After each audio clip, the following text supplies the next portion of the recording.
오늘은 화목한 중보자 유다에 대해서 말씀을 드릴 텐데, 유다가 화목게 하는 중보자 역할을 함으로 인하여서 네 번째 아들이 장자가 되는 복을 받게 됩니다. 자, 옆 사람에게 축복하실 때 오늘 말씀을 잘 듣고 장자권의 복을 꼭 받으시기를 예수님의 이름으로 축복합니다.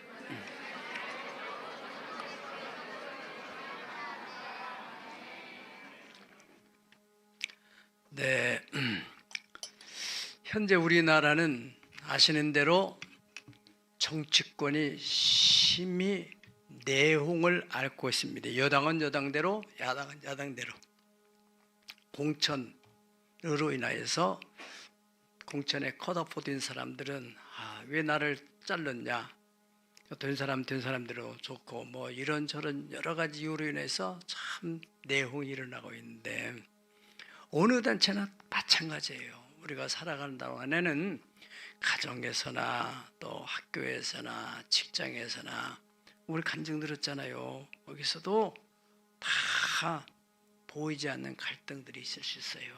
이것이 표면으로 표출되기도 하고, 그런데 그러한 갈등과 분열이 일으킬 때 세 종류의 사람이 나타나게 돼요. 하나는 자꾸 갈등을 만드는 사람, 평지풍파를 일으킨다고 하잖아요. 편안한 공동체를 자꾸 문제를 만들어 가지고 이 사람 저 사람 자꾸 갈등을 일으키고 분열을 일으키는 사람, 또 이미 갈등이 시작됐는데 그걸 부채질을 하고 불난 집에다가 또 석유를 뿌리고 그래가지고 더 심화시키는 그러한 트러블 메이커가 있는가 하면은, 어떤 사람은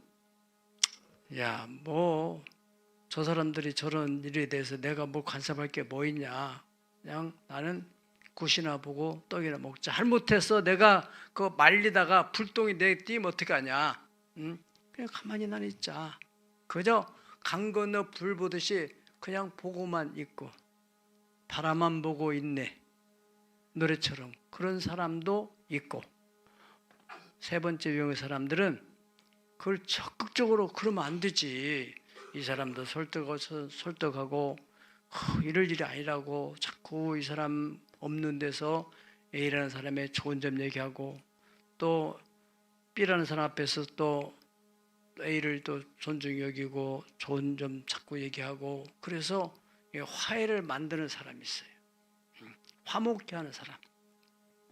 마태복음 5장 9절에 예수님께서는 산상순의 말씀을 하시면서 화평하게 하는 자는 복이 있나니 그는 하나님의 아들이라 일컬음을 받으리로다, 그런 말씀했습니다. 우리는 화목케 하는 사람이 돼야 돼요. 어디 가든지 어느 공동체든지 우리가 교회를 벗어나면 다 가정이든 어디 직장에 다 공동체가 있잖아요. 거기서 여러분으로 인하여서 화목해 되는 공동체 이루기를 축복합니다. 오늘 본문의 말씀은 이제 야곱이, 아브라함의 3대 후손인 야곱이 인생의 147세가 되어가지고 세상을 마칠 때가 됨으로써 12아들을 다 불러놓고 축복을 하는데, 루벤에 대해서, 장자 루벤에 대해서는 3절에 이렇게 축복을 합니다. 루벤아, 너는 내 장자요, 내 능력이요, 내 기력의 시작이라. 이풍이 월등하고 권능이 탁월하다마는 물이 끓음 같은즉 너는 탁월하지 못하리니 네가 아버지의 침상에 올라 더럽혔음이로다. 그가 내 침상에 올랐도다. 이 장자인 루벤은 참 외모나 여러 가지가 다 갖춰져 있어요. 그런데 이 감정, 또 인간의 성적인 본능, 그것을 절제를 못해가지고 아비의 침상에 오름으로 인하여서 장자권에서 밀려나게 되는 그런 일이 벌어졌다 하는 것이고, 두 번째로 시몬과 레위에 대해서 말씀을 하는데, 시몬과 레위, 5절부터 7절까지 보면은 시므온과 레위는 형제요 그들의 칼은 폭력의 도구로다 그랬어요.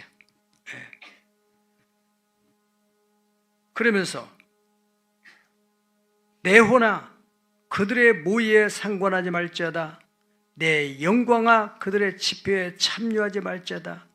그들의 분노대로 사람을 죄고 그들의 혈기대로 소의 소의 발목 힘줄을 끊었음이로다. 그렇게 말씀했어요. 이것은 역사적인 배경을 아시는 분이 있겠지만은 그 야곱이 이제 삼촌 라반의 집에서 20년 동안 살다가 고향으로 돌아오는 과정 속에서 세겜 땅에 그 찬란한 세상적인 문명을 보면서 그 딸 디나가 거기에 구경하고 있다가 성폭행을 당하게 되고, 예. 그것에 대해서 막 이거 힘이 약하니까 어찌할 수는 없고 막 분노를 참지 못해서 씩씩거리고 있는 차에 그 세겜의 족장이 이렇게 이야기 됐으니까 우리 결혼시키자, 합법적으로 결혼시키자. 그러니까 이 둘이 묘책을 낸 게 그러면 당신들이 할례를 받아라. 우리는 할례를 받아야만이 함께 결혼식을 시킬 수 있다. 그렇게 제안을 하니까 이 사람들은 그게 순진한 마음으로 받아들여가지고 남자들이 전부 할례를 행하게 돼요. 할례를 행해서 이 행동이 부자연스러운 그 틈을 타가지고 이 시므온과 레위가 가서 막 남자들 다 무자백에 쳐 죽여요. 그리고 말의 뒤쪽에 있는 발굽 힘줄을 다 잘라버리고 막 아주 잔인하게 복수를 하게 되는 거예요. 근데 그것으로 끝나는 게 아니고 그 주변에 세겜과 연결되어 있는 족속들이 많잖아요. 지금 그 야곱은 뜨내기 지나가는 나그네고 이 소문이 퍼지게 되면은 완전히 우리 시족은 말살되겠다는 두려움을 느낀 거예요. 시므온과 레위 이들은 그저 그냥 단편적으로 막 그 자기 감정만 내세우고, 그 아버지는 너무너무 충격을 받은 거예요. 그것을 다 담고 있다가 마지막 임종 때 이들을 축복하는 자리에서 이 두 사람은 저주를 하게 됩니다. 네. 그래서 그들의 모의에 참여하지 말아라. 그래서 두 번째, 세 번째 이 자녀들은 장자권에서 배제가 됐어요. 그런데 나중에 33장 10년기에 보게 되면은 그게 이 시므온은 회개를 하지 않고 레위는 나중에 회개를 해서 레위는 거기 또 축복으로 다시 올라오게 되는 것을 볼 수 있습니다. 아무튼 이러한 과정으로 인하여서 이 첫째, 둘째, 셋째들이 다 장자권에서 밀려나고 네 번째 아들 유다가 장자권의 복을 받게 돼요. 8절에 보면은 다 8절 읽어보실까요? 시작. 유다야 너는 내 형제의 찬송이 될지라. 내 자손이 내 원수의 목을 잡을 것이요 내 아버지의 아들들이 내 앞에 절하리로다. 9절. 유다는 사자 새끼로다. 내 아들아 너는 움킨 것을 찢고 올라갔도다. 그가 엎드리고 웅크림이 수사자 같고 암사자 같으니 누가 그를 범할 수 있으랴. 10절. 규가 유다를 떠나지 아니하며 통치자의 지팡이가 그 발 사이에서 떠나지 아니하기를 실로가 오시기까지 이르리니 그에게 모든 백성이 복종하리로다. 아멘. 예. 유다는 뭐가 같다고요? 사자 같은 위엄이 있고 통치자의 지팡이가 그 발사에서 떠나지 않는다. 백성이 다 그 앞에 복종을 하게 된다. 이것은 앞으로 다윗의 왕가가 이루어지게 되는, 유다의 후손 가운데 다윗의 왕이 되고 왕가를 이루게 되는 것을 예언하는 것입니다. 더 나아가서 통치자의 지팡이, 주가 떠나지 않는다. 이것은 메시아 예수님을 예표하는 그러한 예언적인 축복을 하게 돼요. 형제들의 찬송. 그래 결과적으로 유다는 왕가를 이루는 조상, 곧 장자권의 복을 받게 된다는 말입니다. 자, 우리가 어떻게 그러면 왜 유다는 이런 축복을 하게 됐는가 하는 것을 우리 성경이 이제 뒤로 이제 돌아가서 추적을 해서 유다가 어떻게 이런 축복을 받는가 하는 것을 살펴봄으로써 우리도 환경과 여건은 조건이 되지 않지만은 하나님의 장자권의 축복을 받을 수 있는 근거를 찾을 수 있는 귀한 시간 되시기 바랍니다. 창세기 25장 29절을 보면은 이제 믿음의 조상 아브라함의 2대 후손인 이삭이 소천을 하고 그 아들 에서와 야곱 이 쌍둥이들이 아버지를 장례를 다 치르고 납니다. 그 다음 36장으로 가게 되면은 36장에는 에서의 행적, 에서가 그 후에 어떻게 살고 그 후손이 어떻게 번성했다 하는 것이 36장에 다 적나라하게 기록이 되어 있습니다. 그리고 바로 이어서 37장으로 넘어가면 37장에서는 요셉에 대한 얘기, 요셉이 17살에 꿈을 꾸고 형제들의 시기와 질투로 인해서 이제 애굽에 팔려가는 그런 이야기 나오는데 이제 38장에 올라가게 되면은 뜬금없이 유다의 얘기가 나와요. 38장 1절 알아보실까요? 38장 1절 보면은 그 후에 유다가 형제들로부터 떠나가죠. 어디로 가요? 아둘람 사람 히라와 가까이 하니라 그랬어요. 그러니까 이방으로 가서 이방 친구를 사귀게 되는 일이 생기게 됐다 이거예요.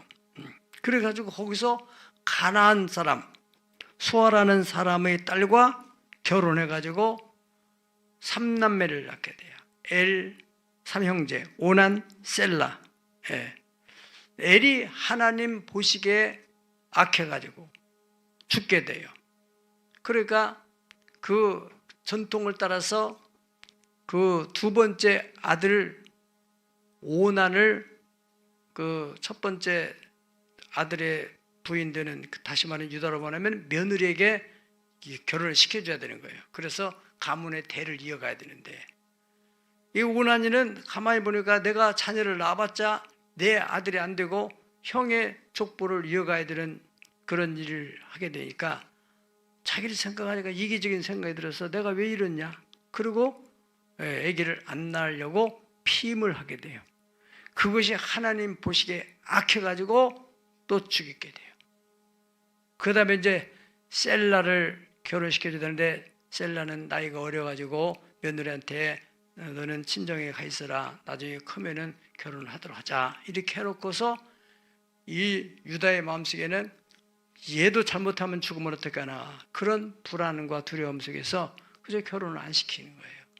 그 다말은 기다리고 기다리는데도 소식이 없고 그러던 차에 자기 시아버지 유다가 자기 동네를 지나간다는 정보를 듣게 되고 또 이 사람이 지금 과부인데 처녀처럼 다 변장을 하고 그 길가에서 다 시아버지를 유혹을 해가지고 거기서 아기를 낳게 됐다 이거예요. 아기를 쌍둥이를 낳게 됐는데 나중에 이제 유다가 그 얘기를 듣고서 도대체가 당신의 그 며느리가 임신이 됐다고 하니까 도대체 어떤 놈이냐고는 막 그 며느리 데려와라 죽이겠다고 하니까 며느리가 나중에 지팡이하고 또 허리띠 이런 것들을 내놓게 돼요. 이 임자가 바로 이 임자가 내게 아기를 베게 했다. 그 지팡이를 보니까 유다가 이제 관계하면서 거기에 담보물을 뺏겼던 건데 자기가 그런 일을 저지르고 생각하고 그래 저 며느리는 나보다 낫다. 하나님의 그 축복을 이어가야 된다는 그런 마음을 가지고 있는 며느리를 축복하고 더 이상 거기 묻지 않았어요. 그리고 다 끝났어요. 그리고 이제 유다는 다시 정신 차리고 다시 정상적인 생활을 하게 됐단 말이죠.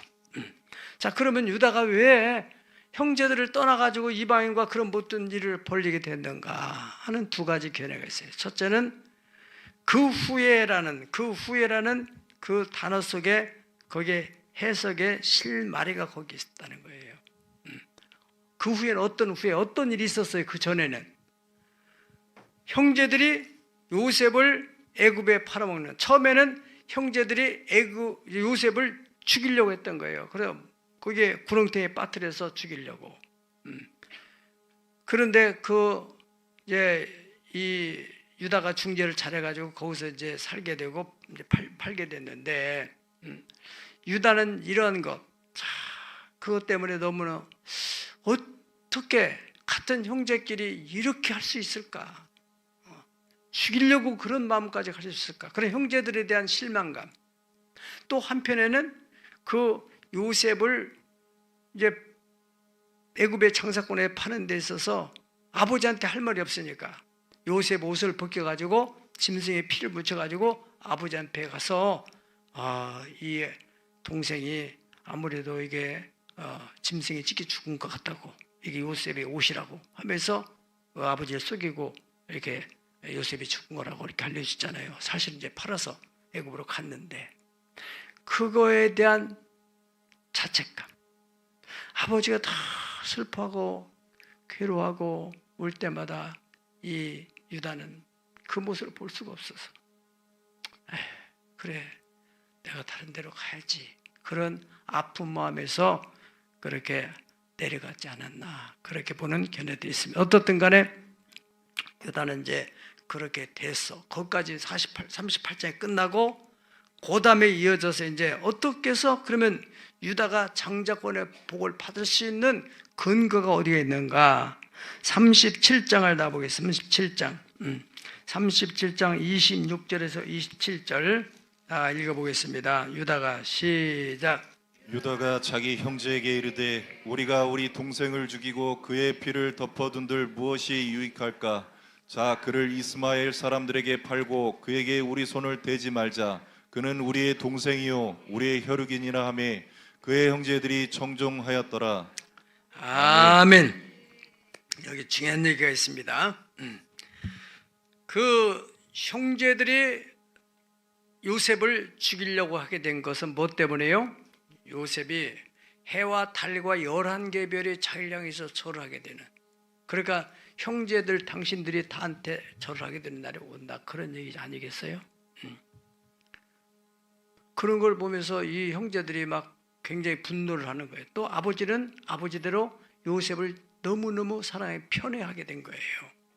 그런 것으로 인해서 그 길을 노리고 있었는데, 요셉이 마침 아버지의 심부름으로 이 양치고 있는 형제들한테 도시락을 가지고 오는 그때 저 꿈꾸는 자가 온다, 저놈 죽이자. 그래가지고 딱 잡아가지고 구렁텅이에다 빠뜨리는 거예요. 거기서 굶어 죽도록 하려고. 그때 유다가 이제 중재하는 거예요. 유다가 우리가 우리 동생을 죽이고 그의 피를 덮어둔들 무엇이 유익하냐. 그리고 그를 그냥 죽이는 것보다는 차라리 그를 애굽 상인에게 팔자. 그는 우리의 동생이고 우리의 혈육이다. 그러면서 그들을 잘 설득하니까 그 형제들이 청종했다, 그렇게 했습니다. 듣고서 그래, 그렇게 하자. 죽이는 것보다는 차라리 팔자. 어떻든 본질은 저는 미우니까 우리 눈에서 안 보였으면 좋겠다, 그것이니까. 그러면 팔아먹으면 안 보일 것이니까. 자, 그런데 37장 21절에서 22절을 보면은 루벤이 먼저 제안했어요. 요셉을 죽이지 말아야 된다. 그래서 또 루벤은 어떻게든지 죽이지 않도록 하려고 했는데 그 형제들이 루벤의 말에는 설득되지 않고 이 유다의 말에 설득됐다는 거예요. 근데 거기에서도 두 가지 견해가 있어요. 하나는 평상시에 루벤은 리더십이 약했다. 덩치는 좋고 막 그런 허우된 있지만은 뭔가 신뢰성을 형제들한테 잃었다. 그래서 말이 안 먹힌다. 그렇기 때문이 아니겠는가.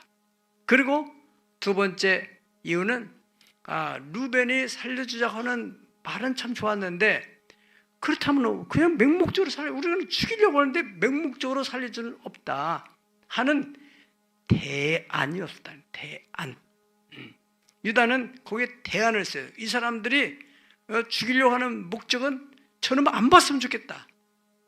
그러니까 거기에 대해서 대안을 제시하기를 팔자.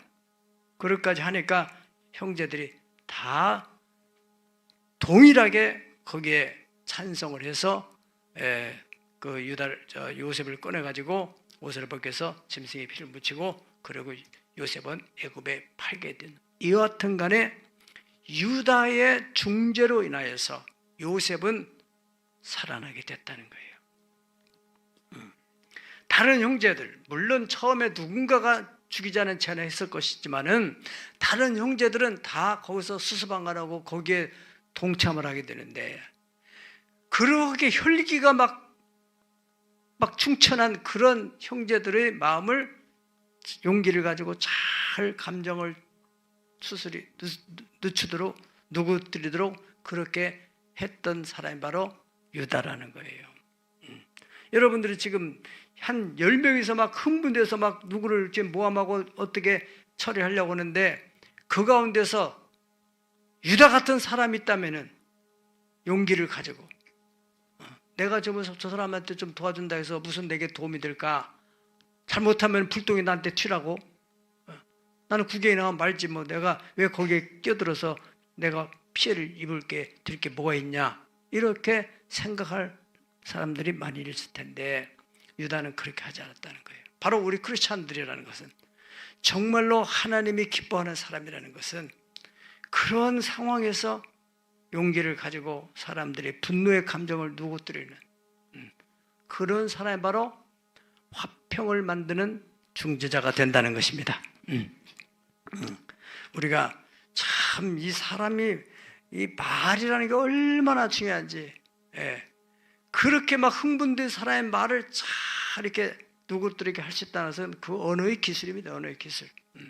어떤 사람은 똑같은 말을 하는데도 막 그냥 평범하게 말하고 어떤 그 의사를 전달하는데 막 사람의 기분을 나쁘게 만들어가지고 그 사람을 하고 싶지 않은 마음을 갖게 만드는 그런 사람이 있어요. 우리가 자녀를 교육할 때도 그냥 이렇게 좋은 말, 얼마든지 좋은 말을 가지고 그 자녀가 다른 좋은 행동을 하도록 그렇게 할 수는 있는데, 그냥 입에서 나오는 대로 막 해가지고 자녀가 막 겉으로는 순종하지만은 속으로는 막 분노의 감정이 생겨가지고 내가 힘이 없어서 지금 어쩔 수 없이 지금 순종을 하지만은 두고 보자. 이래가지고 이제 사춘기가 넘어서면 거기 이제 나온다는 거예요. 따라서 주여 학자의 혀를 주셔서 학자처럼 말할 수 있게 하옵소서. 이사야서에도 그런 말씀이 있습니다. 참 언어, 말 한마디로 천냥빚을 감다는 우리 속담처럼, 유다가 그 말을 잘함으로써 그 사람들, 흥분된 형제들의 마음을 잘 누그러뜨렸다는, 화목을 만들었다는 그런 면에서 유다는 장자권의 복을 받는 첫 번째 조건이 됐고 자격이 됐다는 것입니다. 두 번째 보면은 유다가 화목케 한 중보자가 됐다는 것은, 이제 창세기 42장 24절 보면은 이제 그 가나안 땅에 흉년이 들어가지고 양식이 없어요. 굶어 죽을 판이에요. 그런 상황에서 저 애굽 땅에는 아주 훌륭한 국무총리가 있어가지고 7년 동안의 풍년의 양식을 창고를 져가지고 다 비축해 놨어. 거기에는 양식이 풍부하다더라. 그래서 소문을 듣고서 이 유다 그 야곱이 그 아들들을 12명을 베냐민을 빼고는 나머지를 다 보냈어요. 10명이 보낸 거죠. 요셉은 이제 이미 애굽에 팔려가 있고, 베냐민은 이루면 안 되니까 막내니까 놔두고 나머지 형제 보냈어요. 그런데 이 요셉이 딱 보니까 제 형제들이야. 형제들은 요셉을 알아봐요, 몰라봐요? 몰라봐요. 왜 몰라봐요? 너무너무 변화됐어, 사람이. 13년을 지나는 동안에 요셉은 파란만장한 산전수전을 다 지나면서 더 신앙이 깊어지고 인격이 다듬어지고, 또 이런 고위층의 사람들과 어울리면서 교도소에서 다 배운 거 아니에요. 정치범들하고 다 들으면서 이렇게 하고, 거기다 대고 이제 바로의 궁궐에까지 들어갔으니 총리로서의 그 위상, 매너, 뭐 또 의상. 그러니까 형제들은 전혀 알아볼 수가 없는 거지. 그리고 요셉은 딱 보니까 딱 옛날 그대로야. 꾀죄지 한 것부터 시작해가지고 뭐 말하는 자기에게 말하는 거 다 들으면 저들은 모르는 것 같지만은 요셉은 다 그들의 말을 알아듣고 있잖아요. 그래 요셉이 전략을 짜가지고 어떻게 해서 이 시므온을 딱 볼모로 잡아놨어요. 양식을 주고 뭐 이래저래 하는 가운데 어떤 시므온을 딱 볼모로 잡아놨대. 그 양식을 주는 가운데 그 자루에다가 시므온의 자루에다가만은 거기다가 그 무슨 요셉이 쓰고 있는 것을 갖다 집어넣어가지고 왜 너희들이 양식만 순수하게 사가지 왜 이걸 훔쳐가느냐 그런 거 뭐 당신들의 정탐이 아니냐 막 이러니까 뭐 위협을 받으니까 그 사람들이 막 두려워가지고 이래저래 해가지고 시므온이 딱 붙들렸단 말이죠. 그러면서 요셉이 너희들 집에 그 동생이 하나 있다는데 그 동생을 데려오기까지는 이 시므온이 풀려날 수 없다. 이렇게 엄포를 놓으니까 지금 이 사람들이 그냥 사색이 된 거예요. 베냐민을 데려오면 어떻게 하냐. 도대체가 이거 어떻게 된 거냐. 어떻게 됐든지 간에 이제 그 양식을 가지고 집에 투덜투덜 가서 아버지가 벌써 말하기 전에 했겠죠. 여차여차해서 시몬이 지금 거기 볼모로 잡혔습니다. 그러니까 야곱은 그냥 막 하늘이 무너지라고 막 소리를 치면서 통곡을 하는 거예요.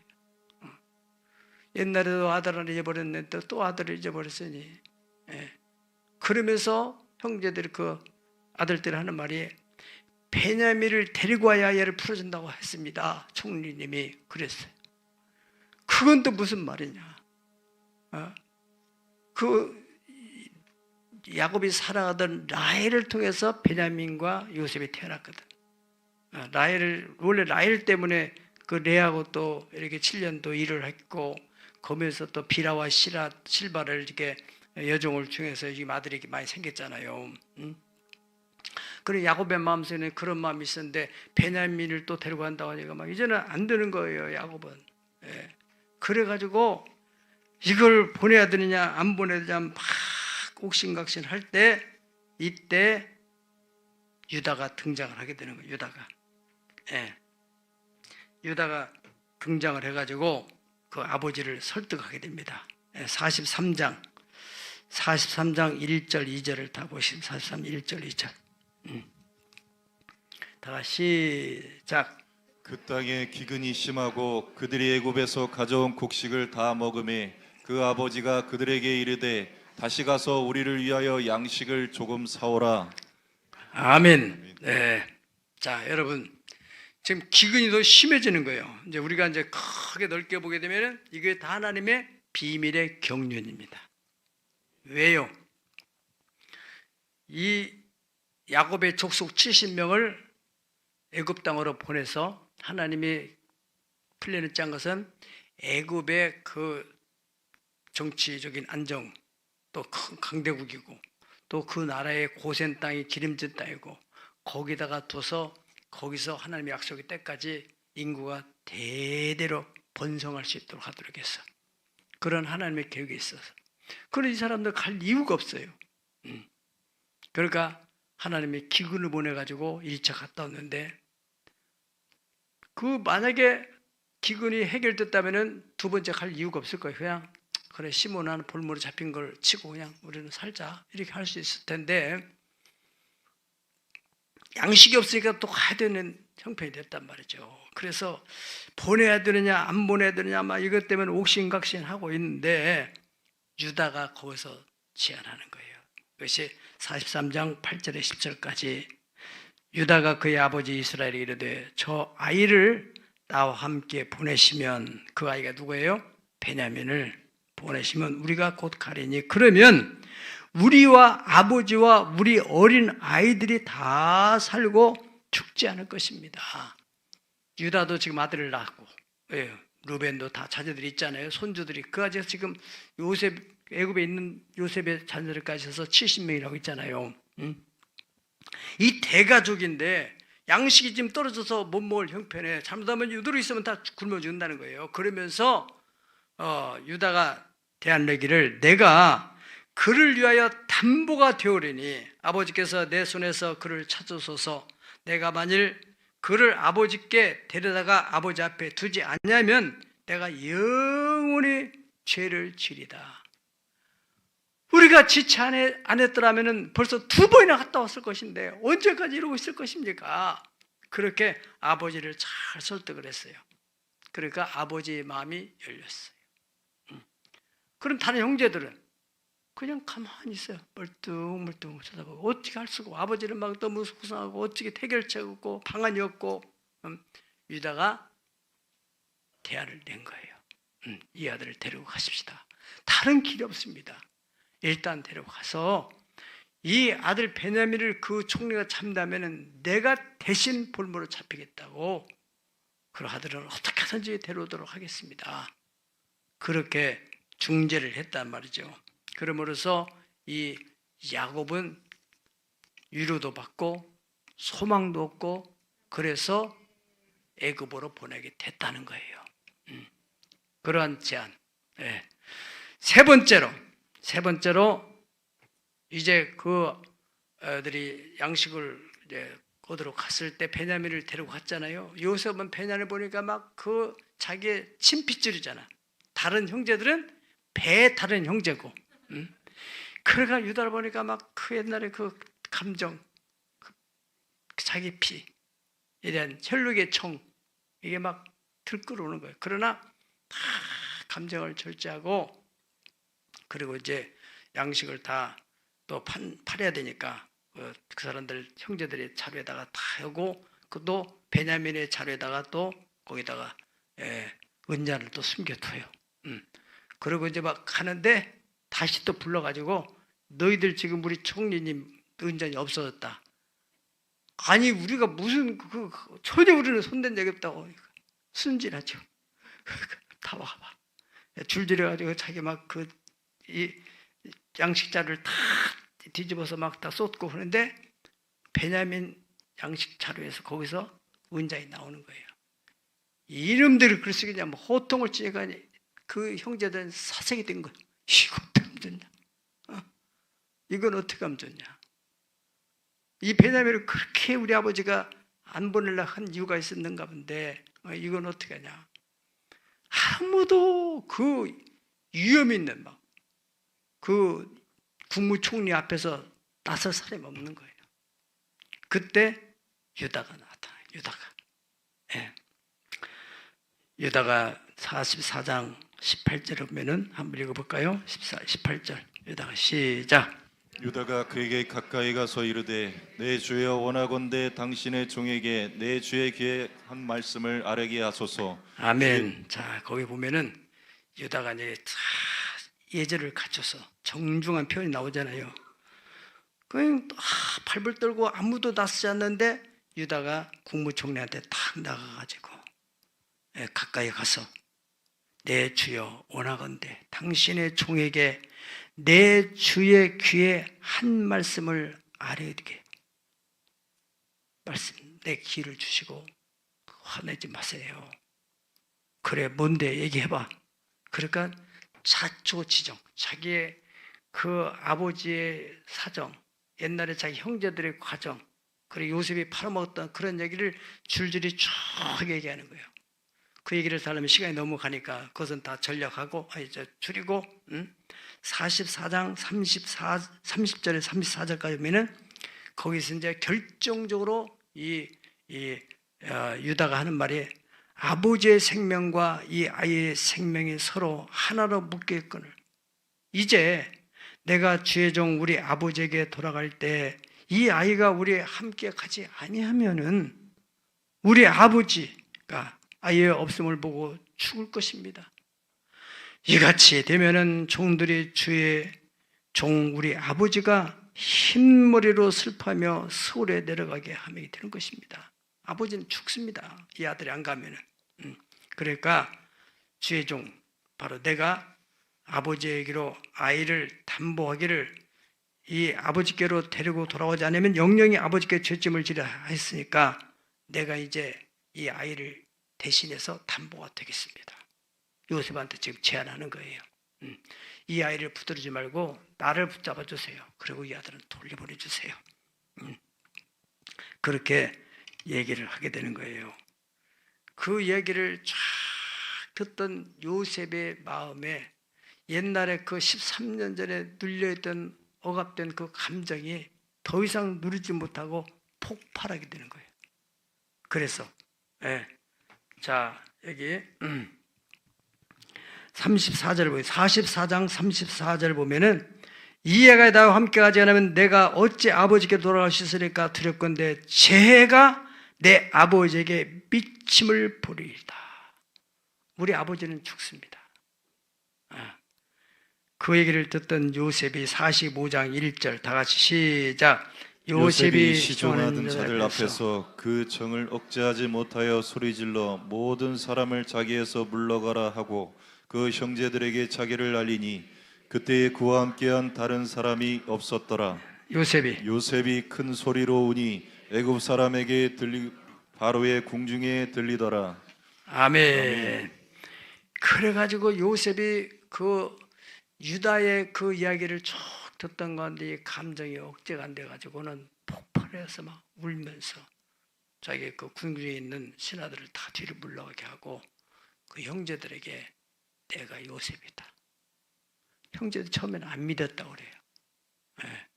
워낙 자기들 상상을 못했으니까. 그러면서 여러 얘기를 쭉 하면서 형제들이 오니까 당신들이 나를 여기서 팔았으므로 두려워하지 말아라. 하나님이 우리 가정을 구원하기 위해서 나를 먼저 보내신 것이다.